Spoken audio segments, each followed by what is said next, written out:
começar a gravar a partir de agora. Perdemos só o comecinho. Vamos voltar aqui para a tela.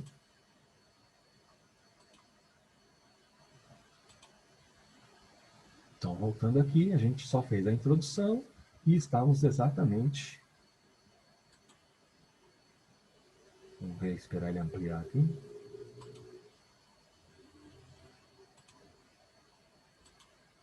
Estávamos exatamente nessa tela. Está todo mundo visualizando aí? Tá ok? Sim. Então, vamos em Sim, frente. professor. Então, assim, essa coisa de prender as pessoas pela emoção sempre foi um recurso importante. Quando a gente fala emoção, são vários tipos de emoção. Quando a gente se liga à subjetividade, à emotividade, a gente pode estar trabalhando com humor, a gente pode estar tentando fazer as pessoas chorarem, a gente pode estar fazendo as pessoas sonhar, a gente pode fazer as pessoas refletir, enfim, mas usar esse lado da emotividade, né, que é um recurso muito importante. Mais coisinhas aqui, né? Comerciais de televisão usam muito os formatos narrativos. Então, a gente falou nos spots lá, que os spots tinham os spots, que é um texto mais argumentativo, que é lido por um locutor, e a gente tinha os sketches, né, que são formatos narrativos. A televisão, ao longo do tempo, ela foi desenvolvendo a sua linguagem, e ela chegou numa linguagem de narrar histórias, de contar historinhas onde se insere produto, marca, serviço, né?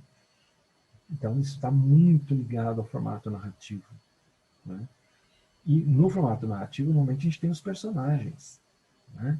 E os personagens aqui na propaganda, e uma coisa que começou a virar tendência do meio para o fim dos anos 90, eles têm que se parecer com pessoas reais, pessoas que são iguais a gente, iguais ao nosso público-alvo. A propaganda, durante muito tempo, ela idealizou demais, né, os personagens, era todo mundo bonito, todo mundo... Hoje a gente está vendo essa grande preocupação que a gente chama de casting, que vocês devem estar vendo também em produção de vídeo, né? Mas essa questão, assim, os personagens têm que parecer com a gente, é gente do cotidiano, gente igual a gente. Vocês percebam que hoje, né, até pela questão também da equidade, de gênero, de raça social, os castings se transformaram, as pessoas são pessoas mais parecidas com a gente, né, de várias etnias, de várias, né, orientações sexuais, enfim, gênero, tudo mais. Porque são assim que as pessoas são, e as pessoas precisam se identificar com esses personagens, né?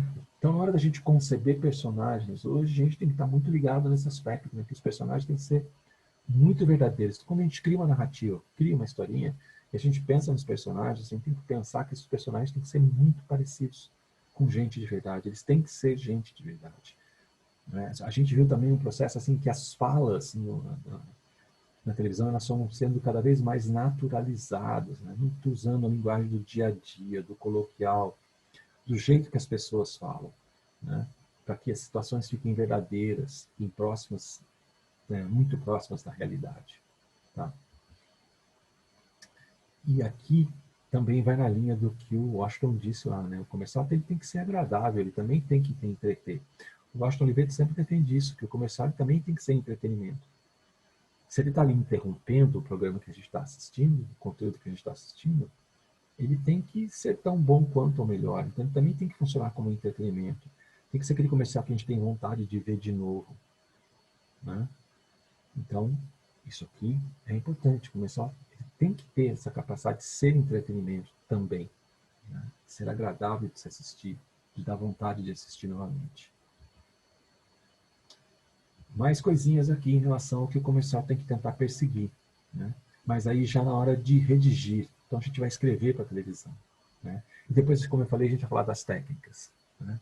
Mas uma coisa que é fundamental, que parece óbvia, mas que nem sempre a gente consegue trabalhar direito quando a gente começa a tentar criar ideias para a TV, né? Que no audiovisual, que é o formato da TV, o texto e a imagem têm que trabalhar juntos, né?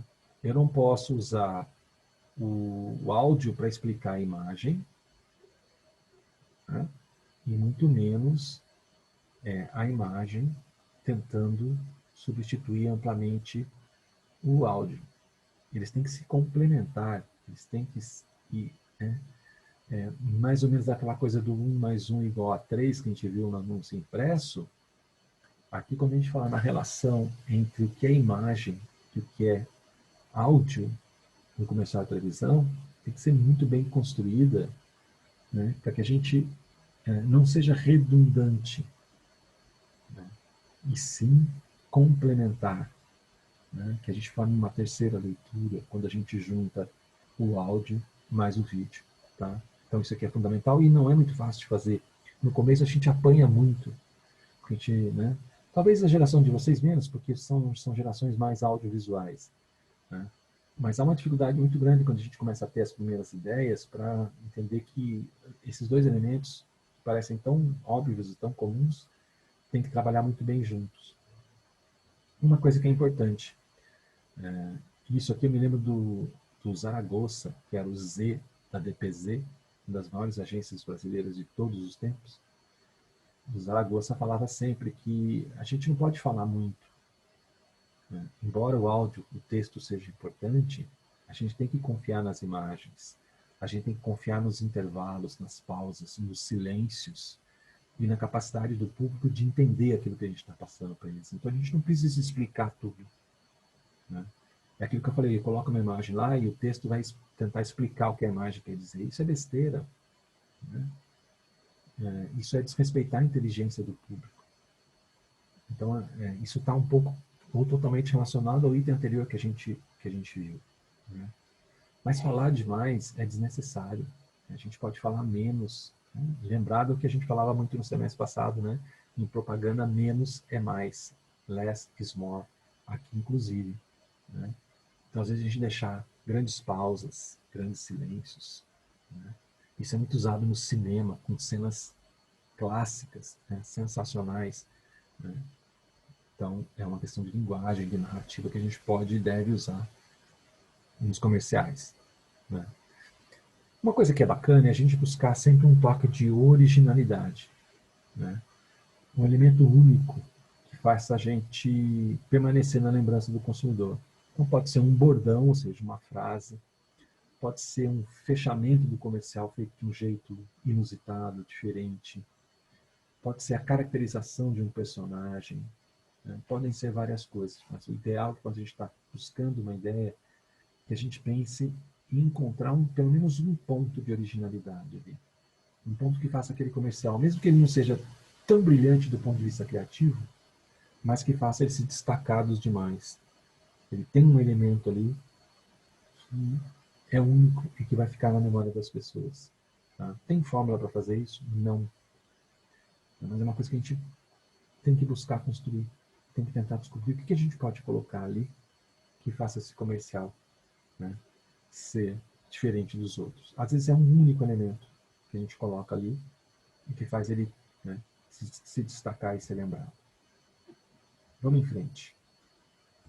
Ainda falando na hora de redigir, na hora de criar, isso aqui parece fácil, mas também não é.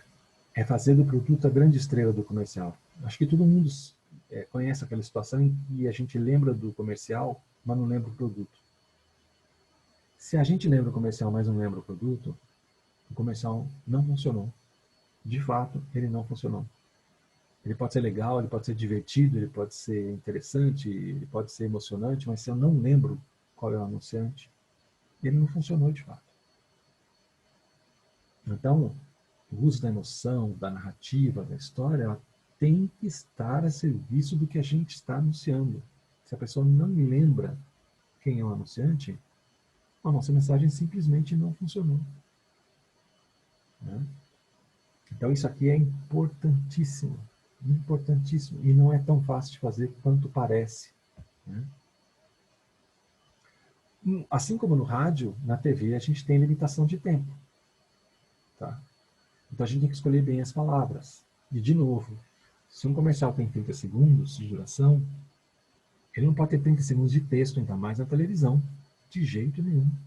Então, às vezes, num comercial de 30 segundos, a gente vai ter ali 15, 16, 20 segundos de texto. Tá? Então, a gente tem que prestar muita atenção nisso.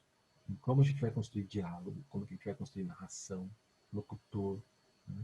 Para que a gente ocupe o tempo da melhor maneira possível, né? A gente tem que pensar em substituir palavras. Então, a gente trouxe um exemplinho simples, aí, bobinho, mas que funciona. É melhor a gente usar a palavra só do que a palavra apenas. Porque só é mais curtinho que apenas e vai ocupar menos tempo. Então, como no rádio, na televisão, como ele é audiovisual, tem a questão do áudio, do texto que é falado, interpretado, a gente também tem que se preocupar com a questão do tempo. Né? Por isso, a gente tem que procurar aquelas coisinhas básicas da redação publicitária, trabalhar com frases curtas, escrever períodos curtinhos, diretos, melhor amigo do redator publicitário é o ponto final, né? De maneira que a gente consiga dar ritmo, dar fluência ao texto que tem que ser dito, que tem que ser interpretado. Tá? Então, isso aqui sempre vai ser a base da redação publicitária, né, gente? Trabalhar com frases curtas, construir ritmo, né? Quando o texto tem que ser falado para ser ouvido, a gente tem que dar esse ritmo, essa fluência, para que fique fácil de ser entendido, de ser percebido, de ser memorizado. Tá? Também, né? Isso aqui a gente vai discutir mais para frente, né? Mas marcar as cenas com exatidão, sincronia de som e imagem, movimento de câmeras, planos, eu acho que vocês devem estar aprendendo tudo isso em produção de vídeo. Já viram isso, gente? Movimento de câmera, plano de câmera, já tiveram isso com o Thiago ou ainda não?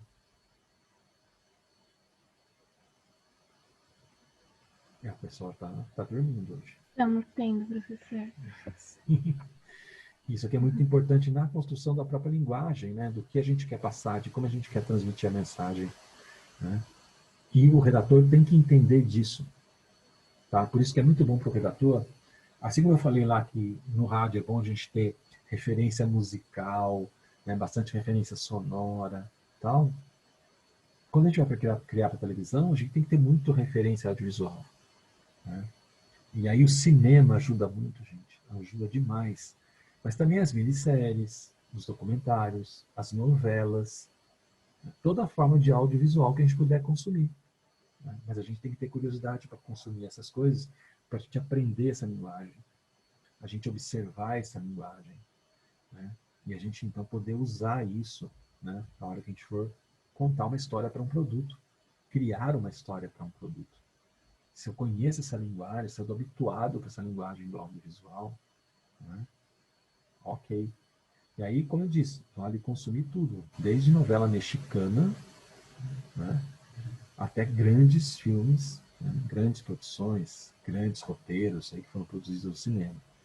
O cinema é a arte maior nesse sentido, né, gente? No sentido do audiovisual, do narrar histórias, do contar grandes histórias. O cinema ele é muito importante. Né? Onde estão as grandes narrativas de audiovisual, sem dúvida nenhuma. Eu, particularmente, sou fã de cinema. Eu não vou dizer que eu sou cinéfilo, porque eu não estudo tanto, eu não vou atrás de muita informação, de conhecer diretor de fotografia, guardar o nome dos diretores, guardar o nome dos atores. Aliás, cada vez menos eu guardo o nome de ator, assim, né?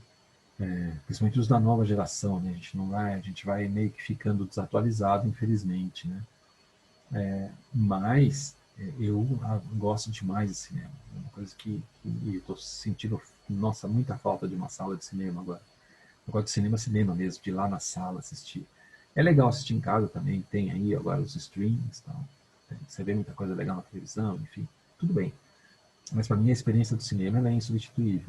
E para mim cinema é uma coisa extraordinária. Assim. Eu amo de paixão. Né? E a gente extrai muita coisa, né? Desse gostar, desse aprender ali, desse observar, para a gente ter ideias, né? Na hora de criar produtos audiovisuais para os nossos clientes. Né? Então tem que ter essa curiosidade, esse gosto por consumir o audiovisual. Como eu disse, não precisa ser só cinema. A gente aprende muito com as novelas, a gente aprende demais com as minisséries.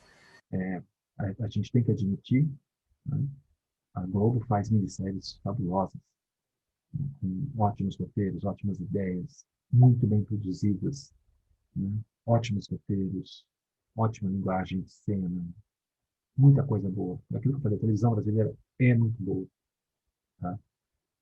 Voltou para o ar agora, acho que na Globo mesmo. Acho que eles estão exibindo na TV aberta. Não sei se é nos canais deles de TV fechada. Mas voltou aquela série que é agora, como é que é? Que é de um terapeuta, né? Esqueci o nome da série, tô péssimo para isso essa semana. A cabeça está fervilhando essa semana. Mas, enfim, maravilhosamente bem produzido, muito bom. Né? Então, assim, é consumir esses produtos, porque também não dá para ser criativo se quem quiser trabalhar com criação. Como eu sempre digo, sem construir esses referenciais, então se você não vê minissérie, não vê série, não vê cinema, não vê novela, vai ser difícil, né, gente? Aí também não dá. Né? Então tem que ter esse gosto natural, essa inclinação natural para consumir esses produtos e aprender com esse consumo. Tá? Isso aqui tem a ver com aquele tópico que a gente já falou lá atrás, aqui, né, é evitar essa redundância em imagem e som. A gente tem que tentar ganhar tempo e espaço. Né? Então, quando eu consigo desenvolver tudo que eu quero dizer com a imagem, tudo que eu quero dizer com o texto, eu ganho espaço, eu ganho tempo para transmitir a minha mensagem. Então, a gente tem que trabalhar o tempo todo para evitar essa redundância de o som e a imagem estarem dizendo exatamente a mesma coisa e aquilo ali virar 1 mais 1 igual a 1, né? Que é o óbvio. Isso também acontece na TV, a gente tem que cuidar disso, para que isso não ocorra. Tá? E dentro disso, uma coisa que ninguém ensina, né? Parte do texto que a gente escreve para a TV, ele não necessariamente precisa ser falado ou interpretado. Ele pode vir na forma de imagem. O texto vira imagem, que é o que a gente chama de GC, na linguagem mais antiga, que é o gerador de caracteres, ou lettering, né? Ou seja, que é aquele texto que a gente coloca na tela, em forma de imagem, e que muitas vezes ele não é falado, ele só aparece ali como imagem. E ninguém ensina a fazer isso. O redator ele vai descobrindo o que ele vai colocar como lettering, o que ele vai colocar como texto falado ou interpretado. Né? Às vezes, há redundância proposital, porque é algo que você quer que fique bem marcado. Então, você vai para o texto falado e, ao mesmo tempo, no lettering. Né? Existem comerciais que não têm nada de fala, ou seja, não tem narração nem interpretação, tem imagem e lettering, que são comerciais belíssimos. Tá? Depois, se a gente conseguir aqui, eu tento mostrar um exemplo que eu tenho, que é antiguinho, mas que eu acho extremamente bonito, né? E que exemplifica bem isso que eu acabei de falar. Tá? E como que a gente escreve comissão? Na hora que a gente vai escrever a comissão. Então, a primeira coisa importante que a gente tem para falar, lembra que quando eu falei de rádio, eu falei que o trabalho do redator é duplo, porque ele tem que escrever o chamado texto criativo, que é o texto que é a mensagem, propriamente dita, que vai passar o produto, marca e serviço para o consumidor, mas ele também tem que escrever o roteiro. A mesma coisa é válida para televisão, o audiovisual. Esse trabalho duplo do redator. Ele vai escrever o que a gente chama de texto criativo e vai também escrever o roteiro, tá? Então, vamos falar um pouquinho disso, tá?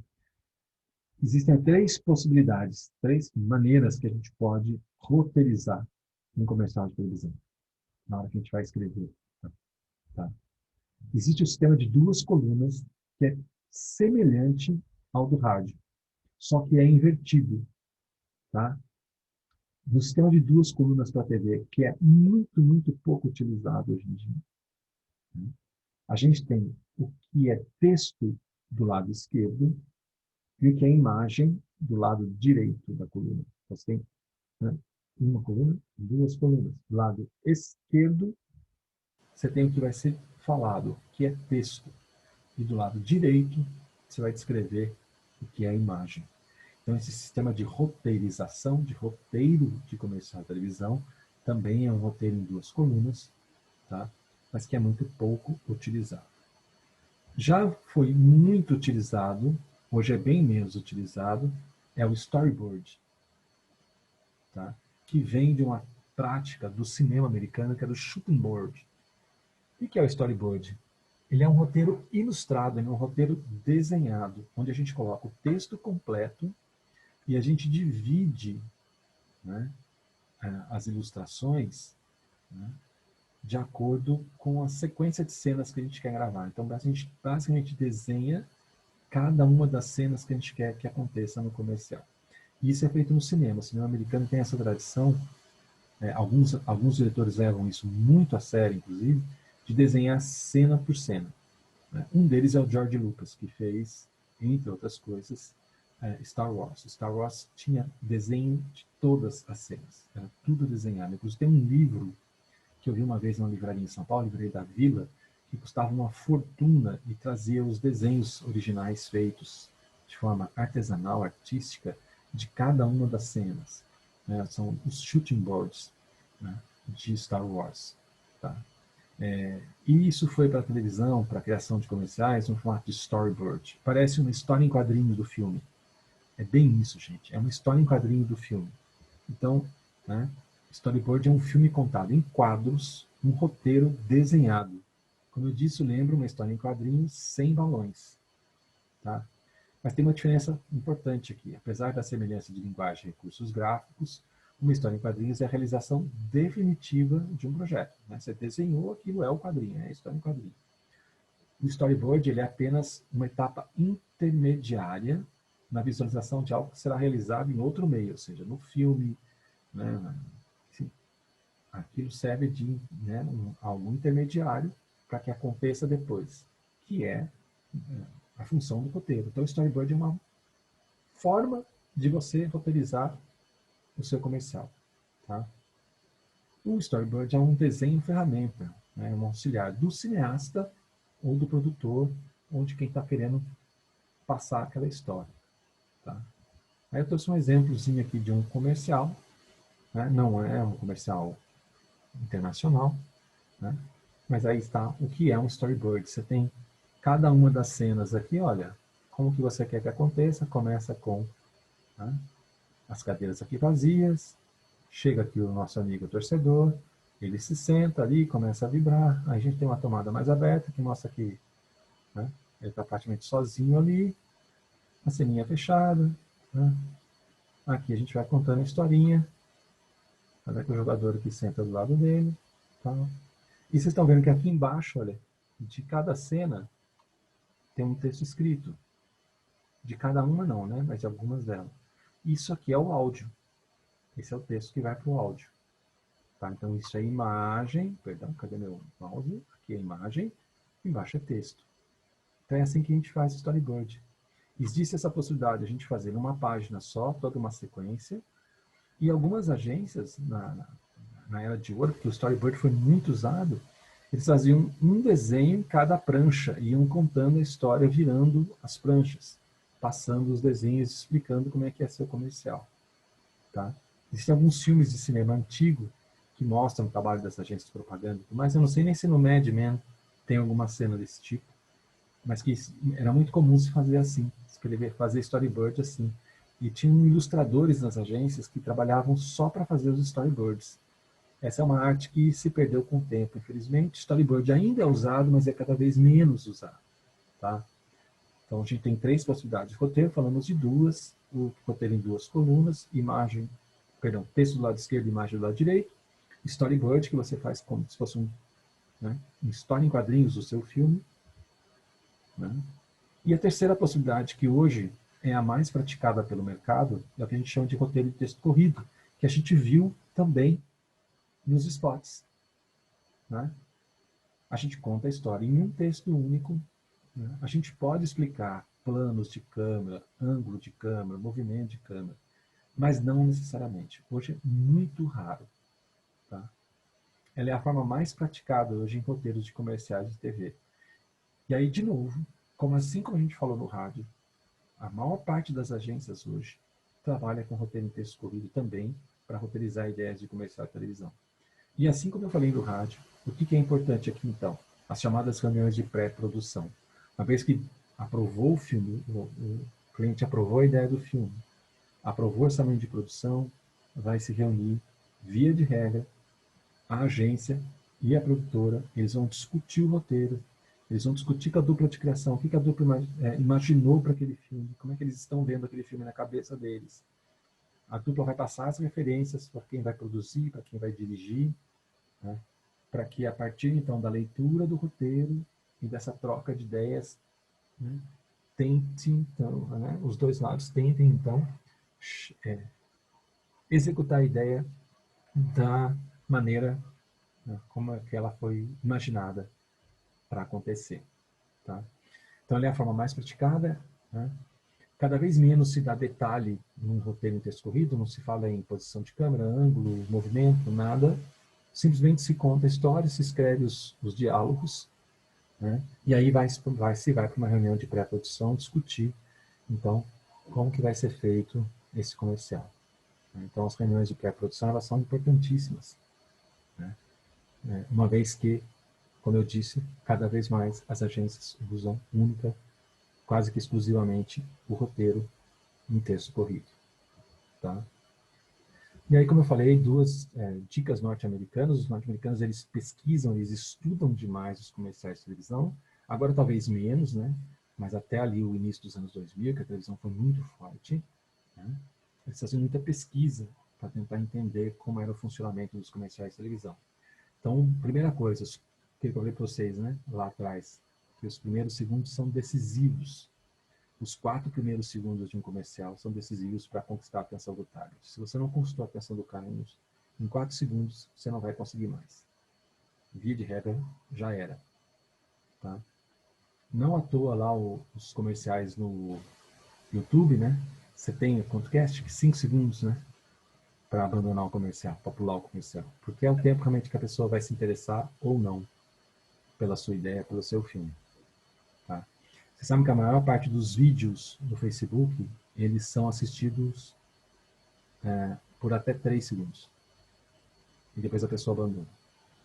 E o mais impressionante, o Facebook considera um vídeo visualizado se a pessoa viu por 3 segundos. O que é meio estranho. Porque 3 segundos, muitas vezes você fez um filme ali de... não tem tempo definido nas redes sociais, você fez ali uma